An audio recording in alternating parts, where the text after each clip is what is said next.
आप सभी का होम साइंस क्लासेस में स्वागत है। आज हमारा टॉपिक दूसरा है परिवार और विवाह। ये हमारे मुख्य सेविका की क्लासेस चल रही हैं। ये क्लास सेकंड है। इससे पहले फर्स्ट हो चुका है। अभी तक आपने नहीं देखा तो आप प्लेलिस्ट में जाके देख सकते हैं। तो चलिए आज की वीडियो स्टार्ट करते हैं। हमारा टॉपिक है परिवार और विवाह। तो पहले जानेंगे परिवार। तो परिवार का क्या होता है, जहाँ माता, आमतौर पर माना जाता है कि माता पिता और बच्चे साथ में रहते हैं। उन्हें क्या कहते हैं? उन्हें एक परिवार कहते हैं। इसमें चाहे आप उनके माता पिता के जो पिता है उनके बाप माँ, उनके भाई बहन साथ में रहते हैं, तो वो भी एक परिवार है। एक छत के नीचे जो रहते हैं वो परिवार कहलाते हैं। या उनके कोई संबंधी साथ में रहते हैं तो वो भी परिवार कहते हैं। लेकिन आम तौर पर माता पिता और बच्चे साथ में रहते हैं, उन्हें क्या कहते हैं? परिवार कहते हैं। और हमें पता है परिवार के कितने प्रकार होते हैं।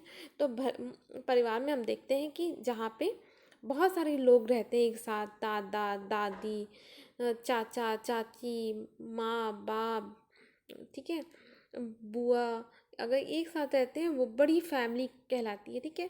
और जहाँ पे छोटी, जहाँ माँ बाप और बच्चे रहते हैं वो एकल एकल परिवार कहलाते हैं, जहाँ पे क्या बहुत ही कम लोग होते हैं। तो आपको तो पता है क्या कि परिवार, एकल परिवार, आपको तो सब कुछ पता है, पहले भी पढ़ा दिया गया है। तो ये हो गया हमारा परिवार के प्रकार। अब बात करेंगे हम जो इम्पोर्टेंट, तो उसी को देखेंगे, ज़्यादा हम इसमें जाएंगे नहीं जो एग्ज़ाम के लिए आपके लिए इम्पॉर्टेंट है। अब बात करेंगे विवाह एक संस्था के रूप में। तो विवाह क्या होता है? तो विवाह एक महत्वपूर्ण सामाजिक संस्था है। ठीक है। यह समाज का मान्य संबंध है। यह समाज के द्वारा इसको मान्यता प्राप्त है। यह संबंध कानूनी तथा रीति रिवाजों द्वारा परिभाषित तथा मान्य है। आप देखते हैं शादी होता है, बहुत सारे रीति रिवाज के द्वारा पूरा सामाजिक, आप जो समाज के लोग हैं वो सभी इसमें पार्टिसिपेट करते हैं शादी विवाह में। और इसकी बात करेंगे, हाँ, तो यहाँ पे देखें जो इम्पोर्टेंट है, हिंदुओं में विवाह को सामाजिक धार्मिक कर्तव्य माना जाता है। प्राचीन हिंदू ग्रंथ विवाह के 3 मुख्य उद्देश्य हैं। जो हिंदू विवाह के 3 उद्देश्य माने गए हैं, पहला है धर्म, जिसे कर्तव्य, प्रज्ञा, जिसे संतति कहते हैं, रीति मतलब यौन सुख। ये 3 इसके उद्देश्य हैं हिंदू विवाह के। भारत के अन्य समुदाय के बीच भी विवाह एक अनिवार्य दायित्व है। ठीक है। वो माना गया। मुस्लिम विवाह को सुन्ना कहते हैं, जिसे उनका दायित्व माना जाता है। प्रत्येक मुसलमान को पूरा करना आवश्यक है। मतलब हिंदू में भी और भी, जैसे ईसाई धर्म हो गया, मुस्लिम धर्म हो गया, सभी में विवाह को बहुत ही ऊपर माना गया है। अब बात करें भारतीय समाज में विवाह की आयु। तो पहले जो विवाह की आयु थी ना, वो बहुत ही कम थी। जो बाल विवाह कर दिया जाता, छोटे छोटे बच्चों की शादियां कर दी जाती थी। तो इसी को रोकने के लिए 1929 को बाल विवाह नियंत्रण अधिनियम पारित हुआ था, जिसे शारदा एक्ट भी कहते हैं ना, एग्जाम में पूछता है कभी कभी, तो शारदा एक्ट भी इसको कहते हैं। तो ये याद रखिएगा, शारदा एक्ट ये एग्जाम के लिए इम्पोर्टेंट है, आप पूछ सकता है। ठीक है। फिर बाद में चल के इसको 18, लड़कियों की एज 18 और बाद में और लड़कों की एज 21 कर दी गई थी। ठीक है। अब बात करें विवाह के प्रकार के बारे में। तो विवाह के बहुत सारे प्रकार हैं, उनमें से एक है एकल विवाह। तो एकल विवाह क्या होता है? हिंदुओं में 1955 हिंदू विवाह अधिनियम के पारित होने तक एक हिंदू को एक समय में एक से अधिक महिलाओं से शादी करने की अनुमति थी। तो पहले जो था, हिंदुओं में भी एक से अधिक शादी करने की अनुमति थी, जो अब नहीं है। पहले हुआ करता था, जो अब नहीं है। उसमें क्या होता है कि एकल विवाह समिति वर्गों की आबादी, जो राजाएं थे उस टाइम के, सरदार थे, गांव के मुखिया थे, भूस्वामी जो लोग थे, वर्ग के सदस्यों ने वास्तव में बहुपत्नी व्यवस्था का पालन किया। ठीक है। इस अधिनियम द्वारा शासित होने वाले सभी हिंदुओं और अन्य लोगों के लिए एकल विवाह स्थापित किया। इस अधिनियम में शामिल कुछ अन्य समुदाय, सिख, जैन, बौद्ध, सख्त एकल विवाह ईसाई और पारसी समुदायों में निर्धारित है। इसमें एक शादी करने एकल विवाह का लोग क्या मानते हैं, ठीक है। पहले तो हिंदुओं भी क्या होता है, बहुत से शादी करते थे, लेकिन बाद में एक्ट आया था 1955 का हिंदू विवाह अधिनियम, जिसमें एकल विवाह को इन्होंने मंजूरी दी थी, ठीक है। फिर आया बहुपत्नी विवाह। तो इसमें बहुपत्नी विवाह मतलब इस्लाम में बहुपत्नी विवाह की अनुमति दी है। एक मुस्लिम व्यक्ति की एक समय में 4 पत्नियां हो सकती है, ठीक है।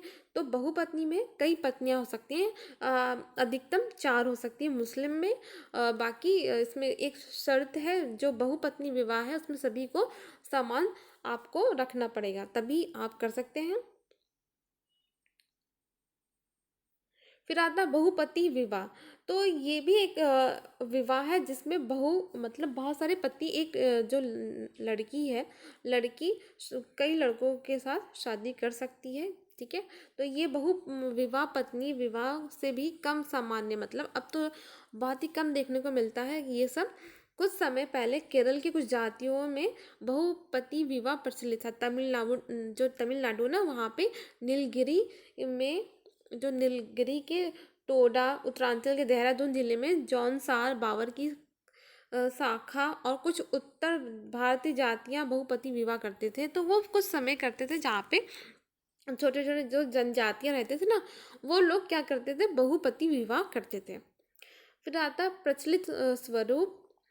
परिवार और विवाह के स्वरूप में आज कुछ बदलाव हो रहे हैं, ठीक है। बहुत सारे जो बदलाव हो रहे हैं परिवार और विवाह को लेकर। परिवार जितना आप देखें जाए तो ये बहुत संयुक्त परिवार होते जा रहे हैं, विवाह के भी जो प्रचलन है वो भी बदलते जा रहे हैं। तो पति पत्नी चुनने की पद्धतियाँ, जब हम शादी करते हैं तो कौन कौन से कैसे करते हैं, तो देखिए जो अंतर विवाह आता है, ठीक है। पहला इसके अंतर्गत अंतर विवाह। इसके अनुसार कोई व्यक्ति उस विशिष्ट अथवा निर्धारित समूह से में ही विश्वास करता है जिसका वह सदस्य है। समूह एक जाति, गोत्र, प्रजाति, सजाति या धार्मिक समूह हो सकता है। जैसे कि कोई एक समूह का है, ठीक है। जैसे कि वो किसी भी आप मान लीजिए जाति का हो, अगर वो पंडित है, ठीक है। अगर वो पंडित है या फिर वो अपना कोई भी जात का हो, अपने ही जाति में क्या करता है, वो शादी करता है। वो तो नहीं चाहता किसी नीचे जात में शादी करने, तो वो नहीं करता, वो अपने ही जाति में शादी करता है। या चाहे वो हिंदू है, अगर वो हिंदू है तो अपने हिंदू में ही शादी करेगा, उससे बाहर नहीं करेगा, ठीक है। यही होता है अंतर विवाह। आप यहाँ देखिए, समूह के भीतर विवाह समूह को ही पुनः उत्पन्न करने में मदद करता है। भारत में धार्मिक और जाति दोनों अंतर विवाह के सबसे व्यापक रूप में से है। यद्यपि कानून रूप से अनुमति है, किंतु अंतर धार्मिक विवाह आमतौर पर सुसंगत या लोकप्रिय नहीं है। अंतर विवाह भारत में ऐसी असंख्य जातियां हैं जिन्हें असंख्य उपजातियों में विभाजित किया गया, जिन्हें आगे उपवर्गों में विभाजित किया गया है। उनमें से हर एक अंतर्विवाही कई हिंदू उपजातियों के लिए अंतर्विवाही इकाई में परिजनों की एक श्रृंखला होती है जो काफ़ी सीमित भौगोलिक क्षेत्र में रहते हैं। अंतर्विवाह के शासन का संचालन क्षेत्र और जो धर्म द्वारा दिलचस्प विभिन्नता दर्शाता है। तो हम देखें अंतर विवाह, तो जो है वो लोग अपने में ही करना चाहते हैं, दूसरे धर्म में तो नहीं करना चाहते। अगर कोई लोग शादी करते हैं तो उसी को कहते हैं अंतर विवाह। दूसरे जाति या किसी धर्म में कर लिए तो वो अंतर विवाह कहलाता है। जैसे यहाँ पर देखें, उत्तर भारत में ना तो चचेरे मसौरे भाई बहनों में और ना ही फुफेरे भाई बहनों में शादी होती है, लेकिन कुछ जगह क्या होती है, अब चचेरे ममेरे फुफेरे भाई बहन में शादी हो जाती है, लेकिन हिंदुओं में नहीं होती। तमिलनाडु कन्नड़ भाषी क्षेत्रों में हो जाती है। और यहाँ पे देखें अनुलोम विवाह। अनुलोम विवाह के नियम के अनुसार पति की परिस्थिति हमेशा पत्नी की तुलना में उच्च होती है। जो लोग इस नियम का पालन करते हैं वे हमेशा अपनी बेटियों के लिए उन पुरुषों की तलाश करते हैं जिनकी सामाजिक परिस्थिति उनकी उनके खुद के मुकाबले अधिक हो। ये क्या कहते हैं, अपनी लड़कियों की शादी जो होती है वो ऊंचे स्तर के लोगों से करते हैं, ठीक है, ऐसे लोगों को ढूंढते हैं जिनका स्तर उनसे ऊपर, उनमें उनकी शादियां करते हैं।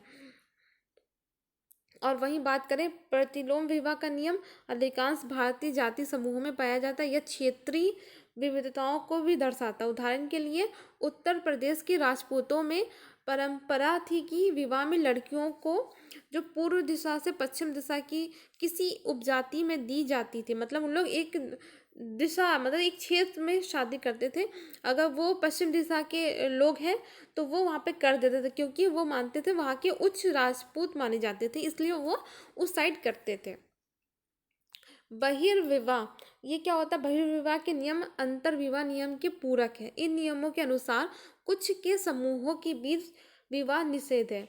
उत्तर भारत में गांव के भीतर पैदा होने वाली लड़की गांव की बेटी में, मतलब जहाँ एक गांव है, ठीक है, एक गांव, वहाँ कोई लड़की पैदा हो गई तो उस गांव की वो बेटी हो जाती थी, तो उसमें वो लोग शादी नहीं कर सकते, वो बाहरी दूसरे गांव में शादी करेंगे। उस गांव में तो वो बेटी ही कहलाएगी सबकी, तो वो अपनी बेटी की शादी इस गांव में ना करके दूसरे गांव में करते थे। तो ये होता है बहिर्विवाह, अपने में ना करके बाहर करना, ठीक है।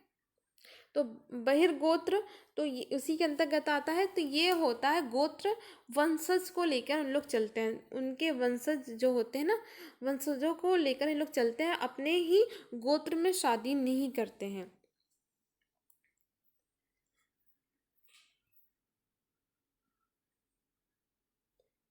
उसी के अंतर्गत आता है सपिंड। सपिंड बहिर्विवाह संबंधियों की कुछ समूहों के बीच अंतर्विवाह पर रोक को इंगित करता है। संपिंड जीवित सदस्य और उनके मृत पूर्वजों के बीच संबंधों का प्रतिनिधित्व करता है, ठीक है। उसी शरीर का अंश या फिर वे लोग उसी दिवंगत पूर्वजों को पिंड या पके हुए चावलों के गोले देकर पवित्र करते हैं। तो ये हिंदू नातेदारी समूहों के बीच एक संबंध एक समान नियम नहीं होते हैं। ये उन्हीं के क्या होता है, जो फुफेरे संतानों के, पिता की बहनें के बच्चों या माँ के भाई के बच्चों के साथ किसी व्यक्ति का विवाह की शादी की अनुमति दी है। यहाँ कुछ इम्पोर्टेंट नहीं है यहाँ पे ऐसा कुछ। हाँ, एक ये है तय किए गए विवाह, जो बड़े लोग होते हैं वो विवाह तय करते हैं, ठीक है, जो अपने बच्चे हैं उनका विवाह कर सकते हैं, या बड़े माता पिता कर सकते हैं, दादा दादी कर सकते हैं, कोई और जो अपने बच्चों का विवाह खुद से तय करते हैं, तो वो तय किए गए विवाह, अरेंज मैरिज ये कह सकते हैं। विभिन्न समुदायों में कुछ विवाह की रस्में होती हैं जो ज़्यादा इम्पोर्टेंट नहीं है, आप यहाँ पे बस थोड़ा सा देख लीजिए। पिता द्वारा दुल्हन को दूल्हे को देना, पिता क्या करता, अपने क्या अपनी बेटी की शादी करता है, तो वो एक रस्म हो गया। और भी रस्में हैं, वर और वधू द्वारा पवित्र अग्नि के चारों जो 7 फेरे लेते हैं, ठीक है, 7 फेरे। हवन कुंड, ये आप जिसे कहते हैं हम लाजा होम। सप्तपदी, वर वधू द्वारा 7 कदम चलना, ये सारे रस्में होती हैं, आप यहाँ पे देख लीजिए। जैन समुदाय में होता है दिगंबर और श्वेतांबर। सिख समुदाय में विवाह के रीति रिवाज हिंदू के रीति रिवाज जैसे ही समान होते हैं, ठीक है, थोड़े बहुत समान होते हैं। जैसे आनंद कारज थोड़ा सा जो अलग होता है उसे कहते हैं आनंद और कारज। ये इनमें से कुछ आप याद कर लीजिएगा रस्में, ठीक है।